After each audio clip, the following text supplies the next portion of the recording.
ng bayan, maasahan anumang panahon. Magandang araw po sa ating lahat. Narito na ang latest update sa lagay ng ating panahon ngayon at sa magiging lagay ng ating panahon sa susunod na 24 oras. Sa ngayon nga ay may mga kaulapan pa rin na nagdudulot ng maulang panahon sa bahagi ng Mindanao kasama na ang Palawan at ito ang umiiral na Intertropical Convergence Zone o ITCZ. Samantalang Northeast Monsoon naman ang nakakaapekto sa Northern at Central Zone at Easterlies sa nalalabing bahagi ng ating bansa. Dahil nga sa umiiral na ITCZ ay asahan ang maulang panahon sa may Mindanao kasama na ang Palawan at may mga pag-ulan din na siyang posibleng magdulot ng mga biglang pagbaha o pagguho ng lupa lalo na kung may mga katamtaman at minsan ay malalakas na pag-ulan.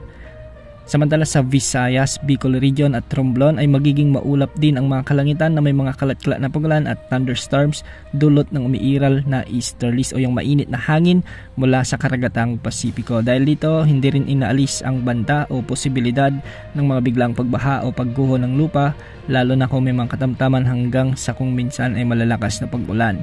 Para naman sa Metro Manila, Ilocos Region, Cordillera Administrative Region, sa may Cagayan Valley at Central Zone ay magiging bahagyang maulap hanggang sa maulap din ng mga kalangitan na may mga kasamang kalat-kalat na mahinang pag-ulan dulot ng umiiral na Northeast Monsoon o amihan. At sa nalalabing bahagi ng Luzon ay easterlies ang siyang magdudulot ng malinsaang panahon o mainit na panahon. Kaya magiging bahagyang maulap hanggang sa maulap din ang mga kalangitan na may mga isolated rain showers and thunderstorms.